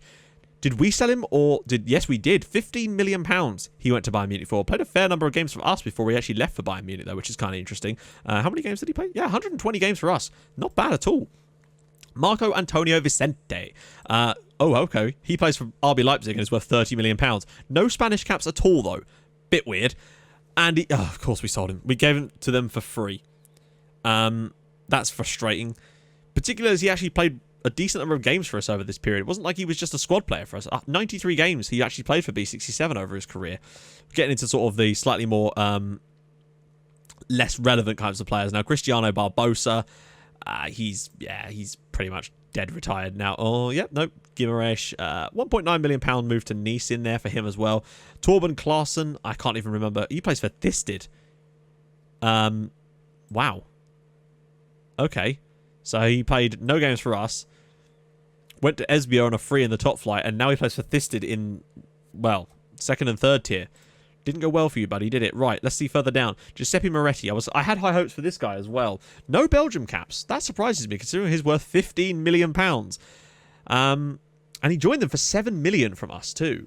Didn't really find his feet for us much as well. Only made 7 appearances for us in total, but he's forged out one hell of a career for himself back in his native Belgium, so I can't really fault him for that. £7 million. But we made some money on the deal. It's just amazing that he's never got any Belgium call-ups. Johnny Sanchez. He plays for Spurs. And he's got 57 caps for Spain. This guy, oh God. He played a couple of games for us where I thought, you know what, this guy might actually have something. And he clearly had something very, very special. What was it? I think it was this year. Yeah, it was this season. He got a couple of goals and a couple of assists, and I thought this guy could be pretty solid. He did a loan out to FC Copenhagen, came back, didn't play much for us either, then did a loan to Levante, and it was then when he came back that suddenly this guy was a monster. And oh my God, we let him go for free. I'm blaming this all on Sven Bonda. This is a disgraceful way to manage a football club. The amount of quality players we've let go for free, and now he's tearing up the Premier League with Spurs. And has got 50-odd Spain caps. Like, he was very... Look at this season here. 10 goals and 15 assists. In fact, he got double figures on goals and assists for 3 consecutive seasons for us in the league. That is insane. The guy was clearly talented. Nikolai Larsson, I think he was a guy that came through our youth academy. Yeah. Hello. What happened here? This guy came through our youth academy not long before the end of the save. Made 1 appearance that season. Did a few years out on loan. Came back, played a few games, and then we loaned him to the Premier League. That's impressive, actually. Came back, didn't play a lot, and then Mainz bought him for £3 million. And then Newcastle bought him for £8 million, and then Stoke bought him for £10 million. And they didn't ruin him, to be fair. He's certainly improved quite a lot and got 78 caps for Denmark. I'm not going to lie, right? This guy, we didn't get much of a chance to see his career, but he's another really solid regen that came through our youth academy. I didn't even pay much attention at the time. But he's had one hell of a career. And that is, I believe, all of them for now. So we're going to jump... Ooh, how far are we going to jump? We'll jump another 5 years and we'll see if any of these guys are still actually around. So I actually decided to just jump straight to the end of my recording because I just feel like there would have only been like 2 players still playing and we really didn't know much about them anyway. And I figured it's probably better that we do this now. So what I'm going to do firstly is we're going to have a look at the sort of history of B67 and where things have gone. Don't worry, we're going to revisit the players and see if any of them went into management too. We'll do that later. This video could be seriously long, but I know that you guys that were sort of super invested in this save are probably enjoying this just as much as I'm enjoying this, because this is dynamite stuff. Really, really is. So, inbox, we can ignore that right now. What we need to do is go over and just find B67 and see how many league titles they've won. I'd like to think that we've continued our... Oh, that's not so good, is it? How many league titles? So obviously none of this will make any sense to us. The stadium was named after me. Oh, that is nice. And it's 41,000 capacity now. So as you can see, we have not won every single season. We won a load of them in a row. And then we had a couple of second places. Won it again. Finished as low as 7th one year. So we didn't even qualify for the championship group one year. Did win another title, but we've not actually won it in 8 years. That's depressing, isn't it? Okay, so let's go and just take a little look at the overview of the history of the club. So 1 Europa League, 19 league titles, 3 league cups, and we didn't bloody win any more European competitions. That's depressing, isn't it? Most league appearances for the club is Milan Harma with 524. That is insane. So he did actually go on and make even more appearances. I'm impressed with that. He retired at 37. He actually signed an extension just so he could get to 524 appearances. Massively happy with that. Really, really pleased for the guy. Over 500 appearances for us. Over, what, how many? 17, 18 years he was at the club? I'd be very interested to see what Andre Cunha achieved in his career as well. Also, 16 personal awards too. Danish Goalkeeper of the Year on 13 occasions. And he actually won Spring Player of the Year once too. And Autumn Player of the Year. That's very impressive for a goalkeeper. My lord. Okay, that's disappointing. Ersan Bayram does still hold the most record for goals in a season, which is such a surprise considering he never really did anything other than that one season for us. But I guess that's all you really need, isn't it? Club background, we don't really care about that. So, competitions. Okay, so 1 Europa League win. We won the European Super Cup. That's... Oh, no, we came runner-up, what we're talking about. We've won the league a load of times, come runner-up 4 times, 3rd place 6 times. 6 cup win. Wow. This is the thing, right? Like, we won it there, and that was the 3 times we won it under me. Then we won it every year in a row for a little while. But then we went on a 12-year run without winning the cup. And we came runner-up 3 times as well. We actually came runner-up in the UEFA Youth League one season too, which is very, very nice. We've won the under-19 constantly. What other stuff have we got here? Domestic leagues? Wow. So yeah, the season we came 7th. What's the season we got the most points? So they were... Wow, okay. So we got one under me. And we did have an unbeaten season, and it wasn't with me in charge, which is depressing. So yeah, one season, which was the one that I finished, but I actually quit before the end of the year, we did get to 101 points in the league, which is freaking ridiculous, it has to be said. But we've also hit 100 points in the league on 2 more occasions in the following 2 seasons. What a run of absolute domination that was. So most games won in a season was 33, and we've done that twice. Most games drawn in a year was 14. Obviously, the least games lost. So one year we did go completely unbeaten. Completely unbeaten in a season. And there's been a few seasons where we've only lost once. Most goals for is probably still 103, isn't it? No, 101. I swear we got 103 once. No, it must have been 101. So we did it twice. We hit 100 goals in a season on 2 separate occasions. Least goals conceded, we did 11, and that was in my final season. And then the following year, only 15. But some of these are still incredible. Goal difference is going to be my season, where we got 90. Yeah, plus 90 goal differences is still immense. This is incredibly impressive. So Superliga, Champions League. Oh, we can see where we actually got to. This is super interesting now. I was hoping that there'd be a menu that could show you this, and I've never seen this menu before. Right, okay, so where do we get to? That was Real Madrid. We lost to Chelsea in the first knockout round on aggregate. We came 3rd in our group the next 2 seasons. We lost to Real Madrid in the first round the next year, 3rd in our group. Lost to Marseille in the first round. Well, 38. We lost to Bayern Munich in the quarterfinals. That's the best. And in the next 5 years, all in the group stages, which is really depressing. We actually came bottom of our group once. Such a shame. We lost to Luzerne in the second qualifying phase. And then lost to Kiev. Well, we've really fallen. But the next 2 years did get back in. And then lost to Djurgården a couple of seasons ago. That's depressing. I hope we've reached some like Europa League semi-finals or something. Super Cup, obviously lost to Man United. Europa Leagues. Okay, here we go. So, lifted the Europa League. We lost in the first knockout round to Leverkusen. We lost in the first knockout round to Dortmund. Then Schalke. Then the quarter-finals, we lost to Bordeaux. Second knockout round, we lost to Dortmund. First knockout round to Napoli, and we lost to Cologne on away goals. In the quarter-final, Torino, Porto, didn't get out of our group 2 years in a row. First knockout round. God, we didn't even reach a semi-final here, did we? Third qualifying round. Look at this, we were knocked out in the qualifying rounds by Celtic, Malmö, and Setúbal. What have you done to my football club, Sven? He's probably not even the chairman anymore, and I'm just yelling into the wind here, but that's depressing as hell, isn't it? Those stuff isn't really relevant. Landmarks. Right, managers. Let's see who's took over after me. So we've had me, Johnny Markison took over there. Olivier Giroud was the guy that actually presided over our unbeaten season and had an 82% win rate. I mean, you can hardly fault the guy. He won the league 3 times and won the cup 3 times in 3 seasons. Olivier Giroud, what an absolute lad. Did he go on to do something better in his career? That's weird. Retired as staff at the age of 60, but that's his... Can we not see his, like... we'll have to have a look here. Non-playing role, spell in charge of Montpellier. Went to Milan, lifted the Supercoppa Italia. I don't know, like...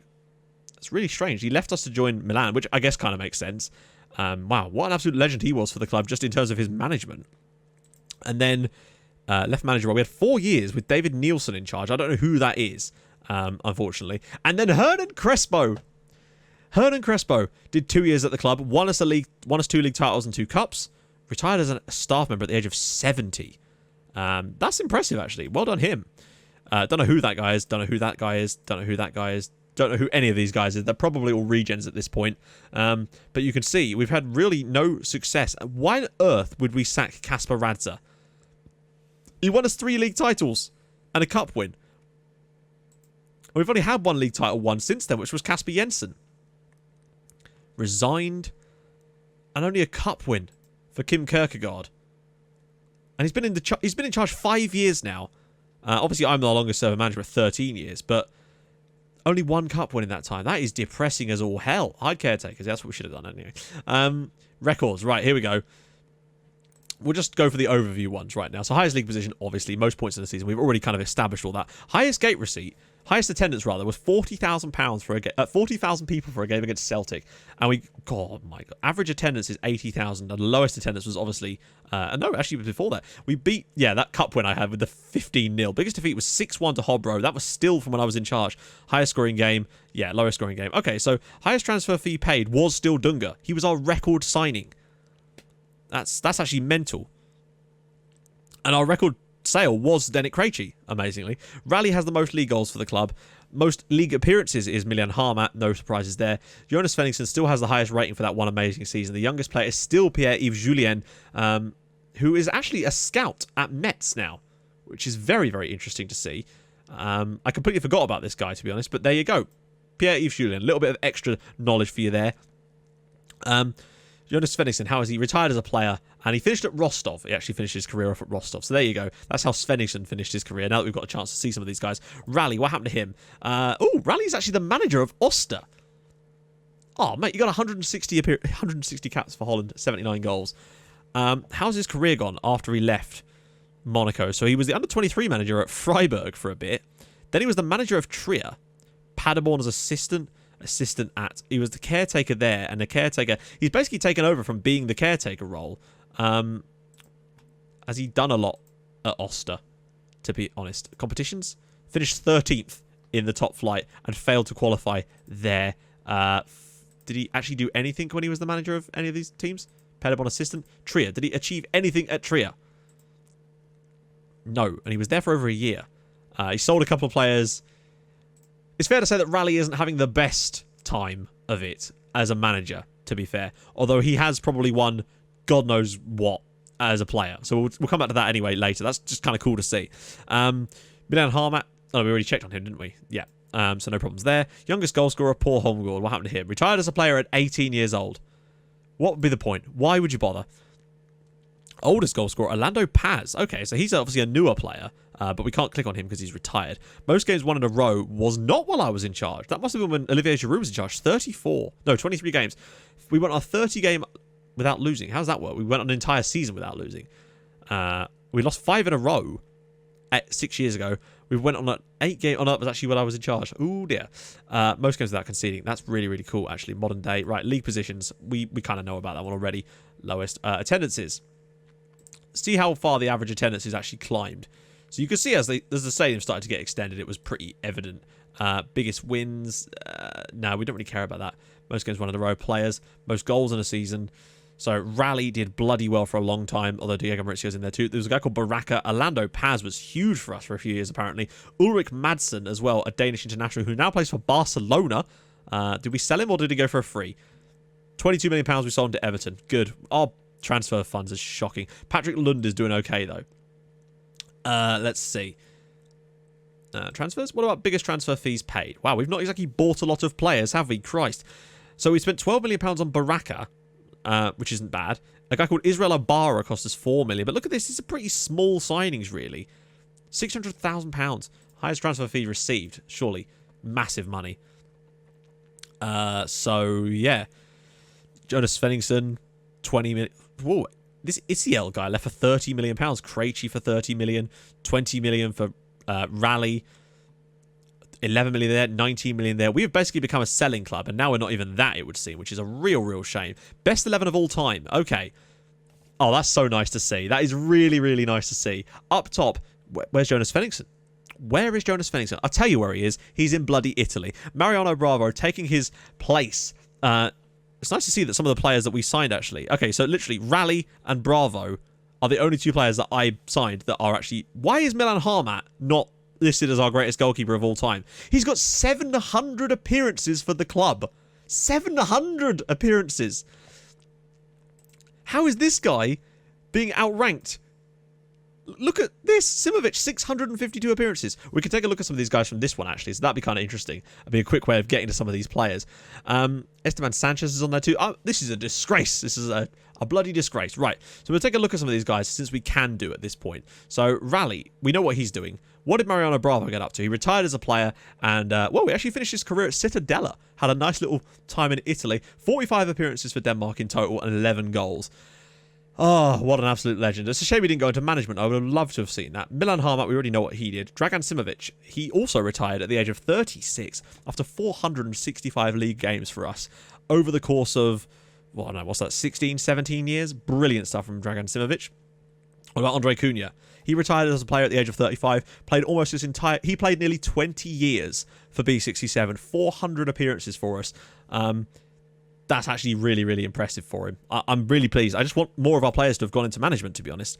That's what's disappointing me the most. Esteban Sanchez, he retired after, well, he only played for Chelsea for a little bit. And Jonas Svenningsson, we've already seen what Svenny got up to. But what we can do, though, is go back to look at some of the older ones and see kind of who was in our team of the year for a few of these seasons. And then we can find them like that. So we go back a bit further. Amoa, what happened to him? He's retired. Simovic, we already know what happened to him. Marius Angel, he is also retired after a little bit of a spell at various different other clubs. Aldo Saifi, he retired after a spell at Boca Juniors, which is a shame. I would have loved to have seen him go into management. Surgo also retired, which is a shame. Oh, come on, guys. Some of you must have gone into management. Rogers Jr. played one season with Miami for some reason before retiring as well. Jankowski retired after playing for Cordoba. Who else we got here? Akinola retired after playing in Russia for a little bit as well. Kind of interesting as well. Mehdi Kuja, remember him? He played for quite a long time for Standard and then for Alkmaar and then Norwich. Kind of cool as well. Mamadou Niang, what about him? He retired after a long career with FC Copenhagen, to be fair to him. And Kosi Milamdowicz as well. Forgot about him. Nope, not a manager. Played for a little while as well. Ward Prowse, did he? Nope, no he didn't. Finished his career there. Sergio Santos retired as a player after a long career at them. Ashley Marinus, remember him?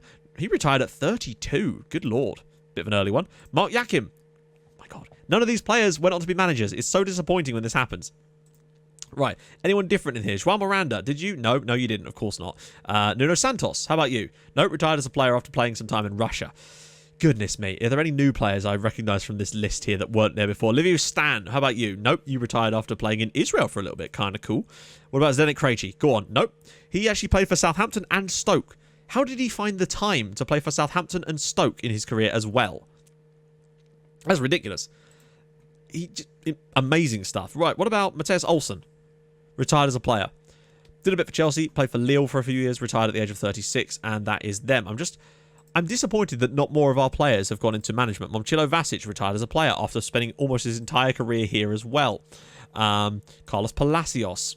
What about him? Nope. Not here either. Victor Christensen, come on. Nope, he retired. He went to Israel for a bit to finish off his career there. Barbello, perhaps? Nope, he retired after playing for Atalanta. Liviu Stan, I already checked on him, didn't I? Yeah. Vladimir Herzeg. Nope, oh dear. Never really recovered his career, did he? Christ. Okay, that's all of them. We're just going to go through a few more of these just to see if I can find any players that actually went on to become managers. Moises Semedo. Nope. Played for Blackburn for a bit, though, kind of interesting. What about Dunga? My man Dunga. Nope. Played for Sao Paulo and Chelsea. Diego Maurizio. Nope. Wow, he had a decent enough little career at AK Athens towards the end, though. That's not too bad. Tadic, how about you? Nope, of course not. That would be ridiculous. Ricardo, go on. Nope. Why did none of these players become managers? Andre Cunha. We already checked on him, didn't we? Yeah. Okay, this is a little bit more disappointing than I was hoping for. I thought I would at least see a few of these guys go on to become managers later down the line. What about this SEL guy? This guy clearly did well for us he only played for us for like one season, then we sold him for moon money. Not too bad there.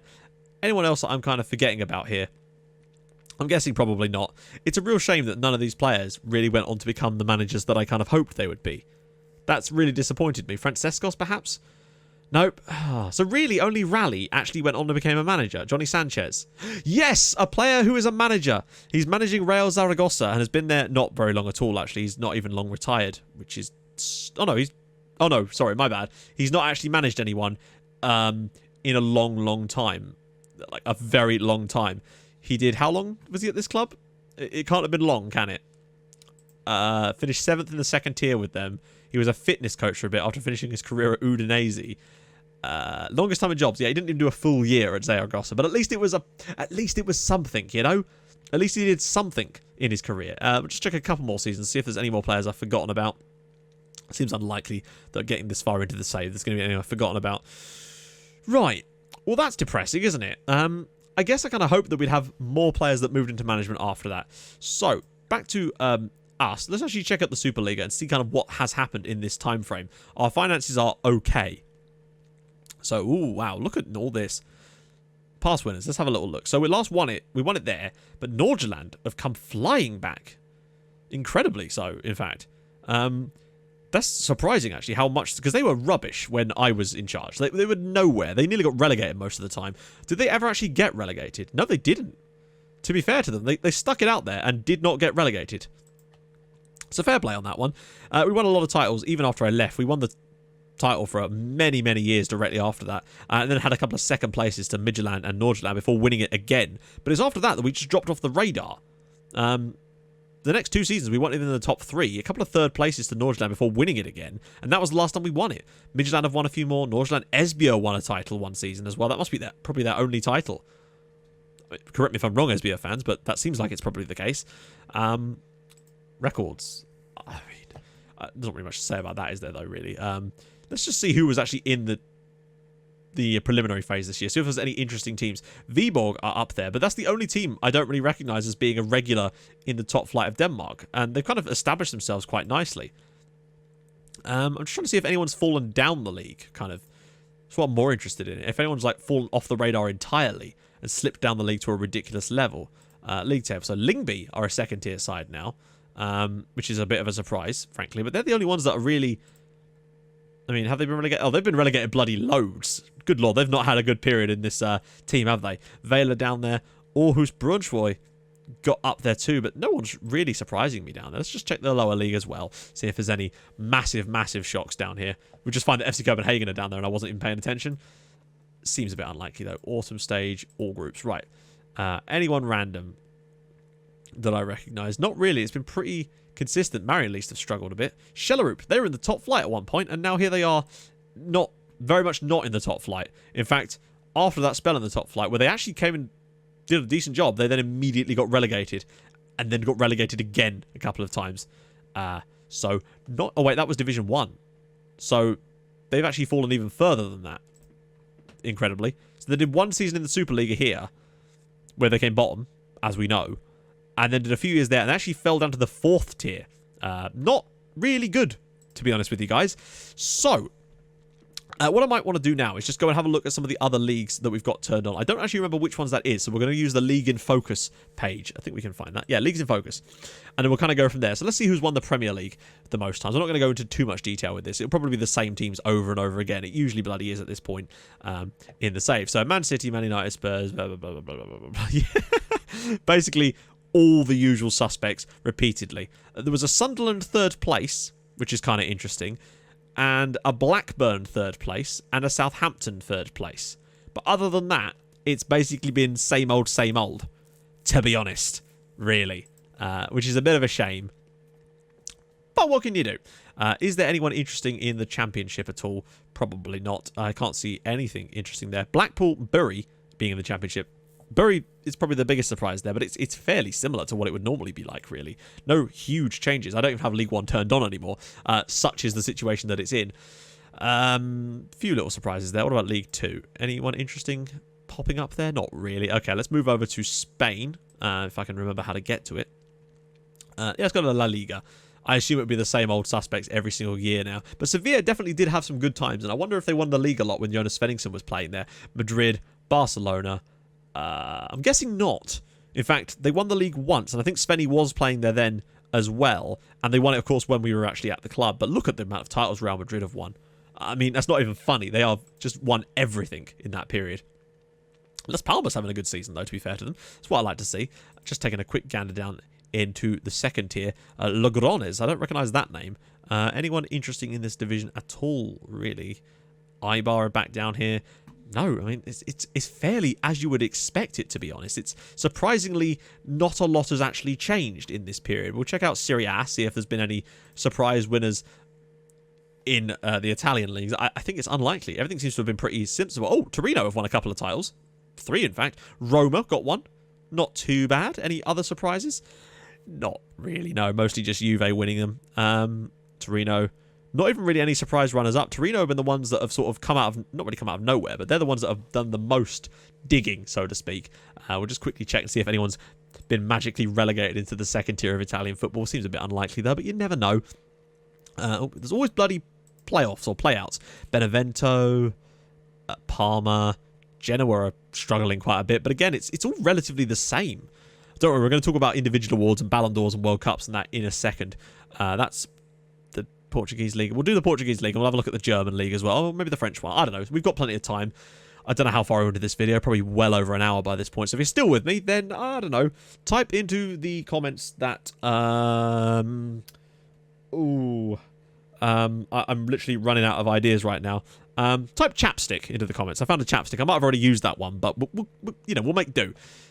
It's unlikely that anyone else is. Oh my goodness me! Look at this. Why is that green? I don't get why that's green, and these are all white. Because this isn't like, I don't know. Maybe it's when I turned it on. Maybe I didn't have it on at first. Benfica just dominating the league. Setúbal did get a third place in there though, but Sporting did win one, and they've won a few recently. But it's been one for Pacos. They have done all right in this save in places. Guimarães did all right. Pacos again. They're the only ones that have even come close to challenging for things, frankly. It's just, yeah, it's not that impressive. União de Lira, it makes sense that they would probably be in the top flight of Portugal, although they actually haven't done all that well. Considering they're the ones that aren't they like really rich in real life and are like a relatively interesting save to try if you're interested in that kind of thing. Let's go to League 1. I just realised I could do it from here like an idiot. It just takes a little while to load, doesn't it? Lyon have won virtually all of it lately, but that's kind of interesting. Le Havre have done okay.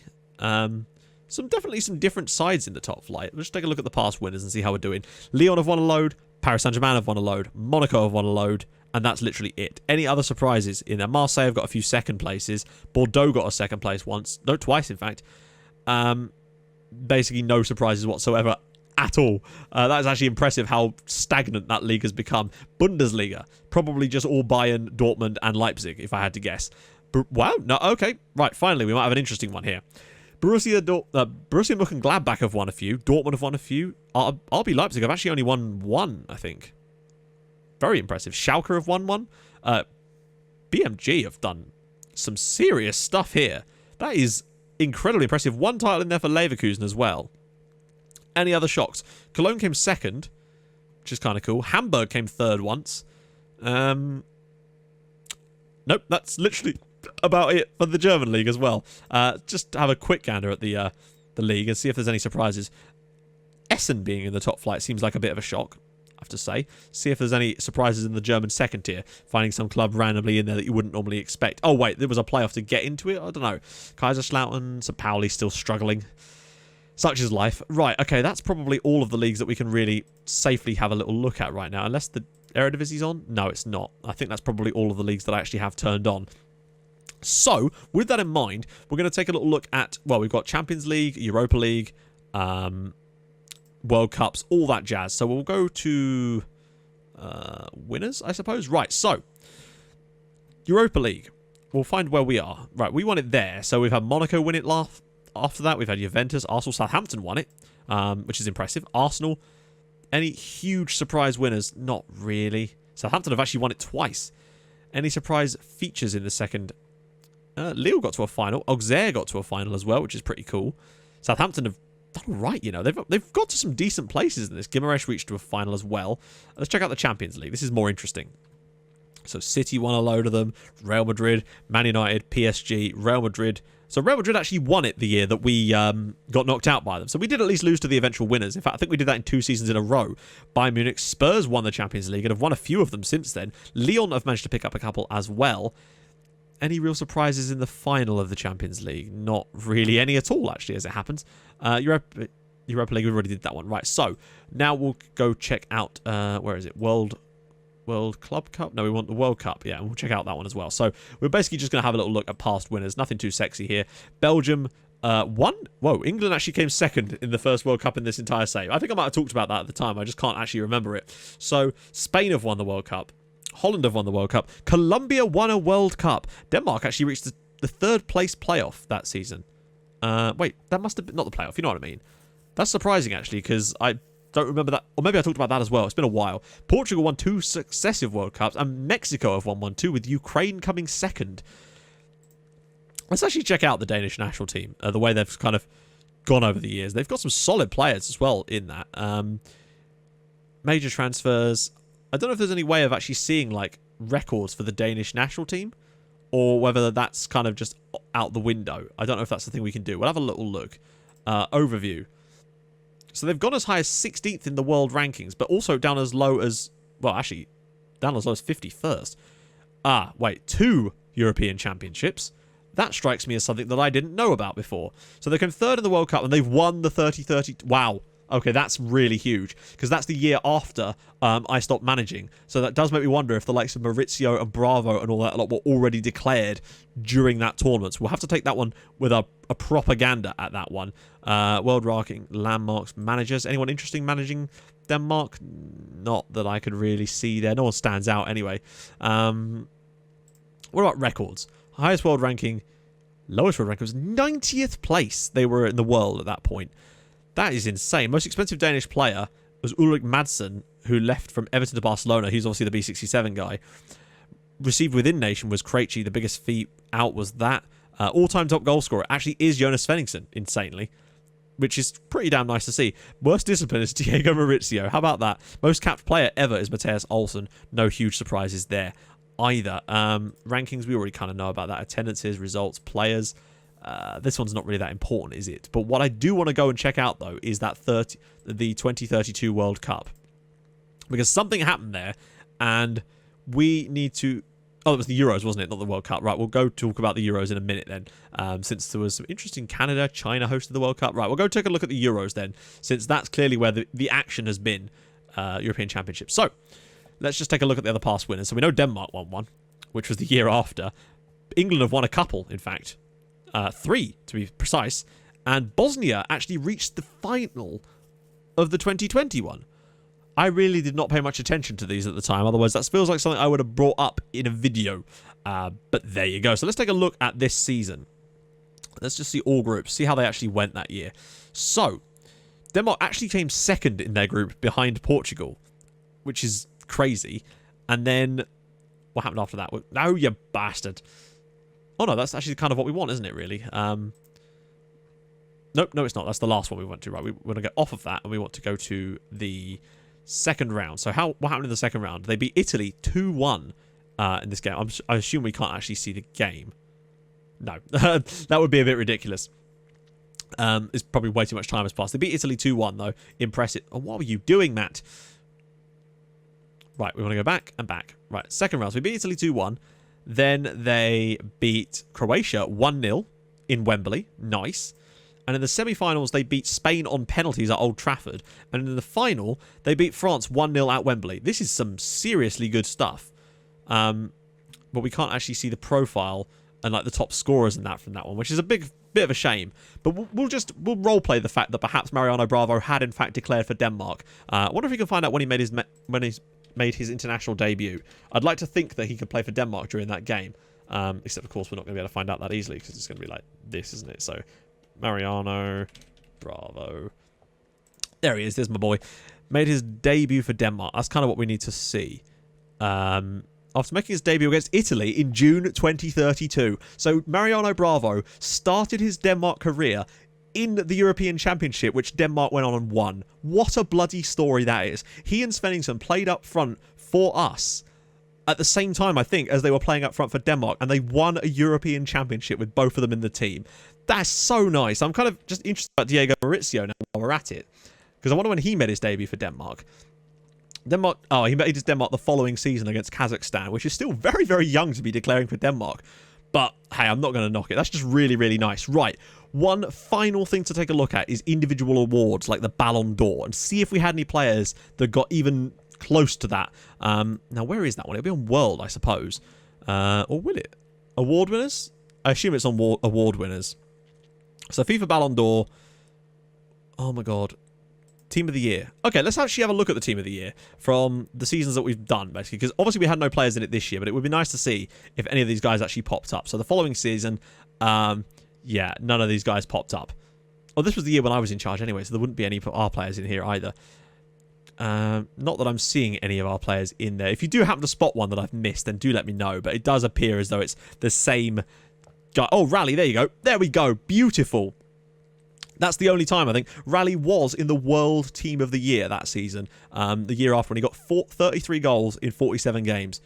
What an absolute legend Rally was. He got in the wing spot, in with Michael Arner. That shows you that Rally really was the real deal, it has to be said. Anyone else getting it this time? Rally was on the bench for the following season as well. So he clearly did manage to string some good results together. I assume this is after he dropped out after this point. Yeah, none of our players really featuring in there particularly much anymore, but we did have that one brief spell right when I took him to like oh no, Rally did get back in it again on the bench the following season after a hell of an appearance. Not hell of an appearance, a hell of a Chris Jones. I recognise that name as well. Didn't he play for Schalke? And he was on the bench the following season as well after making 50 different, of course it was 50 different appearances, Matt. What else is it going to be? And no, I think this is after it then does start to fade off a little bit more now, and we're not going to see any play. Nene. Is this the same Nene that I signed on? It bloody well is as well. He was in the World Team of the Year and he only made 2 appearances for us. Oh, God. That's a little bit depressing. I knew I should have made that deal permanent. I just couldn't get it over the line fast enough. So, yeah, that's very, very interesting. Right, so we don't want World Team of the Year. World Player of the Year. Okay, let's roll this one all the way back. So, Dybala and Griezmann. I don't know why the regen faces have disappeared. I guess it's because we're so far gone now. Because I've got no face pack. Mbappe won it. Dembele won it. Martinevsky. I'm just going to see if we've got any players on this at all. Pereira.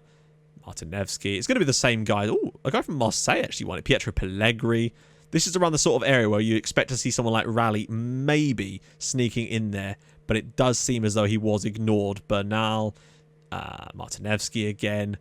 A Peruvian striker for Borussia Mönchengladbach also won it one season, which is kind of cool. He was in there. A different guy, Peruvian as well. I think it's a different guy. No, it's the same guy, what we're talking about.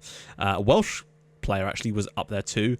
Yeah, it doesn't appear that we got anywhere near getting anyone onto this list, unfortunately, which is a bit of a shame. I think that the longer we go down this list, Rally did get into the second spot while playing for Monaco, but he didn't quite manage to achieve that when he was actually at B67, which is a bit of a shame.